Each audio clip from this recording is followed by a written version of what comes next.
کہ جان جب آگ میں ڈالا جاتا ہے تو اللہ تعالیٰ کو اوپر میں توکل رکھا, اللہ سے ہی دعا کیا اور کسی کا مدد نہیں چاہا.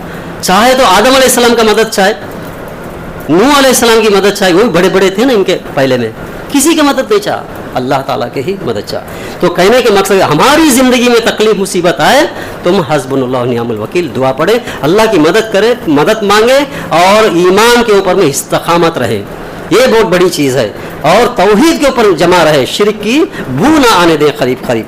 تو آئیے اور سامنے کر کے, تو آپ کے سامنے میں نے, اور جب ابراہیم علیہ السلام اور نمرود کا جو گفتگو ہوا, جو مناظرہ ہوا, وہاں پر دیکھیں چند باتیں رکھیں. کیا کہتے ہیں کہ تم لوگ جن کی عبادت کرتے ہو یا تو سن سکتے ہیں, نہ دیکھ سکتے ہیں, نہ فائدہ نقصان پہنچا سکتے ہیں. یہ سوال تھا ان کا. جن کی تم عبادت کرتے ہو وہ سن سکتے ہیں, نہ دیکھ سکتے ہیں, نہ وہ تمہاری کچھ مدد کر سکتے ہیں, کچھ بھی نہیں, تو ایسے لوگوں کی عبادت کیوں کرتے ہو؟ مناظرے میں جو پوائنٹس تھے. تو آج بھی ہم کس کی عبادت کر رہے ہیں, کہاں کہاں جا کر کے سجدہ کر رہے ہیں, کہاں کہاں سر ٹیک رہے ہیں؟ کیا ان لوگوں نے سن سکتے ہیں, جواب دے سکتے ہیں ہم کو؟ کیا وہ ہمارے مرادیں پورے کر سکتے ہیں؟ کیا ہمیں جواب ملتا ہے؟ نہیں ملتا. اور وہ نہ نقصان اور فائدہ پہنچا سکتے ہیں, وہ تو خبروں میں دفن ہو چکے ہیں. جیسے کہ ان لوگوں کے بدھوں کو کہا ابراہیم علیہ السلام, آج کل کے جو لوگ کرتے ہیں اس کا بھی یہی ٹھکانہ ہے, ان سے کوئی فائدہ نہیں ہے. اور کہتے ہیں کہ یہ لوگ آخرت کے دن تمہیں ٹکرا دیں گے. جن جن کی تم عبادت کر رہے ہو, جن جن کو خدا مانتے ہو, جن جن کو تم ذریعہ سمجھتے ہو, جو جو تمہارے ریکمینڈ کرتے سمجھ رہے ہیں, یہ لوگ اس دن کیا کریں گے, تمہیں ٹکرا دیں گے. تم کو جانتے ہی نہیں یہ لوگ, تو تم لوگوں نے کیا کیا مانگا ہے, ان کو وہ بالکل جانتے ہی نہیں, نہ سنتے تھے, نہ دیکھتے تھے, نہ جواب دیتے تھے, نہ ان سے نہ نقصان اور فائدہ پہنچتا تھا. یہی ابراہیم علیہ السلام نے کہا ان لوگوں سے کہ یہ تم کو قیامت کے دن ٹکرا دیں گے, تم کو ان کو کچھ بھی کنیکشن نہیں رہے گا. تو غور کیجئے, ابراہیم علیہ السلام کی جتنی قربانیاں تھیں, جتنی ان کی تبلیغ تھی, اس میں ہمیں عبرت حاصل کرنی چاہیے. ان کی جو قربانیاں ہیں, ان کی جو واقعات ہے, ان کا جو سیرت ہے, اس کو یاد دلانے کے لیے ہی تو یہ 10 دن اور یہ جو بقرعید کر رہے ہیں ہم لوگ. کو اللہ تعالیٰ نے خود آپ صلی اللہ علیہ وسلم کو بھی کہا کہ ملت ابراہیم کی پیروی کرو. کیوں کہا؟ اور آئیے, وہ ابراہیم علیہ السلام کا دعا ہی ہے آخری نبی محمد صلی اللہ علیہ وسلم, جیسے کہ پچھلے خطبے میں نے رکھا آپ کے سامنے کہ کیا کہا, اس شہر میں ان لوگوں کے اندر میں ایک نبی کو پیدا فرما دے کہ تیری آیتوں کو کھول کھول کر کے لوگوں کو سنا دیا جائے, اور ان کو صاف تزکیہ کیا جائے, اور ان کو کتاب دے جائے. تو ابراہیم علیہ السلام کے جتنے بھی ان کے بعد میں نبی آئے آپ صلی اللہ علیہ وسلم تک, سب ابراہیم علیہ السلام کے نسل میں ہی آئے. ابراہیم علیہ السلام کو یہودی بھی مانتے ہیں, نصرانی بھی مانتے ہیں, اور آگ کا پوجا کرنے والی بھی مانتے تھے, بت کا پوجا کرنے والی بھی مانتے ہیں کہ ہمیں بت کا پوجا کرنے سے منع کرنے والا شخص وہی تھا ابراہیم, وہ خود گواہی دیتے ہیں. تو یہ ہے ابراہیم علیہ السلام کے. تو کہنے کا مقصد ہے کہ ابراہیم علیہ السلام اکیلے ہی توحید کی جو استقامت کھڑے ہوئے تھے, ان کی بہت سی قربانیاں ہیں. تو ابراہیم علیہ السلام کے بارے میں ہم سوچتے بھی نہیں, ان کے بارے میں کچھ بھی نہیں کہتے, ہم صرف قربانی دے دیے تو ہماری عید ہو گیا, ایسا نہیں ہے. ہم جو قربان کر رہے ہیں اس کا ایک مقصد ہے کہ ہماری زندگی میں ہم کیا کیا قربان کیے. غور کیجئے کہ ہماری زندگی میں ہم کیا قربان کیے, کہ اللہ کی وحدانی کے لیے کبھی ہم نے ایک مار کھایا نہیں کھایا, کسی نے کچھ بات کہا تو ہم نے اس بات کو صبر سے لیا نہیں لیا تھا. ابراہیم علیہ السلام نے اپنے باپ کو کہہ رہے کہ اے میرے باپ, یہ جو بنا رہے ہیں اس سے کیا فائدہ ہے, یہ تو بت ہے اپنے ہاتھوں سے بنا رہے ہیں, اس کی عبادت کیوں کر رہے ہیں؟ تو ہمارے سب کا خالق اور مالک ایک ہے, اس کی عبادت کرو. یعنی سب سے پہلی تبلیغ اپنے گھر سے کیا ہے. غور کیجئے کہ ہمیں جب معلوم ہے اللہ کے بارے میں, رسول صلی اللہ علیہ وسلم کے بارے میں معلوم ہے کہ توحید کیا ہے, اللہ کی وحدانیت کیا ہے, الوہیت کیا ہے, ربوبیت کیا ہے, اسماء صفات کیا ہے, سیرت رسول کیا ہے, آپ صلی اللہ علیہ وسلم اتباع کا مقام کیا ہے, معلوم ہونے کے بعد کیا ہم نے اپنے گھر والوں کو کبھی تبلیغ کیا؟ کیا ہماری قوم کے لوگوں کو کبھی کہا کہ ہمارے رشتہ داروں کو کہ تم لوگوں نے جو کر رہا ہے یہ غلط ہے, ہم نے کہا کبھی؟ ہم نے قربان کیا؟ نہیں, ہم برا ہو جائیں گے, ان لوگوں سے کچھ باتیں سننا پڑے گا, ان سے مار پیٹ لینا پڑے گا. ارے ابراہیم علیہ السلام کی جو سیرت پر کیوں عید کرتے ہو؟ جب ان کی جو تاریخ ہے, ان کی جو قربانیاں ہیں, اس کو یاد بھی کرتے ہو, تو عمل میں تو ہم گورے ہیں, عمل میں کچھ نہیں ہے. صرف کہتے ہیں کہ ابراہیم ملت ابراہیمی ہے, میرے بزرگ عزیز دوستوں، دیکھیے توحید جو ہے اپنے لیے بھی، اپنے گھر والے اور اپنے خاندان کے لوگوں کو اور غیر قوم کو بھی بتانا ضروری چیز ہے. یہ پہلی چیز ہے جو ابراہیم علیہ السلام نے کہا. اور جو بڑے لوگ تھے ان لوگوں کو بھی ابراہیم علیہ السلام نے ایک میسج دے دیا کہ اللہ کے سوا کوئی عبادت نہیں، جیسے کہ نمرود بادشاہ کو دیا ہے. آئیے اور تھوڑا سا دو باتیں رکھ کے میں نے ختم کر دیتا ہوں. ابراہیم علیہ السلام وہ مشرکوں میں سے نہیں تھے، وہ اکیلے تھے، وہ ایک اللہ کے ہی عبادت کرنے کے قائل تھے اور لوگوں کو بھی کہے کہ تم لوگوں بھی ایک اللہ کے ہی عبادت کرے. تو ان باتوں کے اندر میں ابراہیم علیہ السلام کی قربانیوں کو ہمیں یاد کرنی چاہیے کہ ہماری زندگی میں بھی اللہ کے سوا کسی کی عبادت نہیں کرنی چاہیے، اس کے شرک میں نہیں ہونی چاہیے، اور اپنی زندگی میں جو بھی ہمیں آئے اس کے اندر میں ہمیں قربان ہونے کے لیے تیار ہونی چاہیے. اسی کا مفہوم ہے کہ سورہ انعام کی آیت ہے قل ان صلاتی و نسوکی و محیا و ماتی للہ رب العالمین لا شریک لہ و بذالک امرت وَأَنَّ أَوَّلُ الْمُسْلِمِينَ. کہہ دیجئے کہ بے شک میری نماز، میری قربانی، میری زندگی اور میری موت صرف اللہ تعالیٰ کے لیے ہے جو تمام جہانوں کا رب ہے اور اس کا کوئی شریک نہیں ہے. مجھے یہی حکم دیا گیا ہے اور میں سب سے پہلا مسلمان ہوں. یعنی اللہ تعالیٰ نے فرماتا ہے کہ کہہ دیجئے تم لوگ کہ نماز جو ہے صرف اللہ کی رضامندی کے لیے ہونی چاہیے. صلاۃ جو ہے صرف اللہ کے لیے صلاۃ ہونی چاہیے، اور اس کے ساتھ اور کسی کی صلاۃ ہوگا تو شرک اکبر ہوگا. جیسے کہ صلاۃ غوثیہ وغیرہ جو بھی کہتے ہیں یہ سب ہے شرک ہوگا، صرف اللہ تعالیٰ کی رضامندی کے لیے ہے. اسی لیے یہاں پر اعلان ہے سورہ انعام کی آیت بعد میں دیکھ لیجئے کہ ان صلاتی، کہہ دیجئے کہ بے شک میری نماز صرف اللہ تعالیٰ کی رضامندی کی ہو، اور میری قربانی صرف قربانی جو ہے اللہ کی رضامندی کے لیے ہو، اور کسی کے نام پر، یہاں تک کہ اللہ کے نبی صلی اللہ علیہ وسلم کے نام پر بھی قربانی نہیں ہے. ایک نبی کے نام پر قربانی نہیں ہے. اوروں کے نام پر کیسے ہم لوگ دمبا پالتے، گائے پالتے، جانور پال کر کے جا کے منتیں کرتے وغیرہ وغیرہ. یہ کیا چیز ہے؟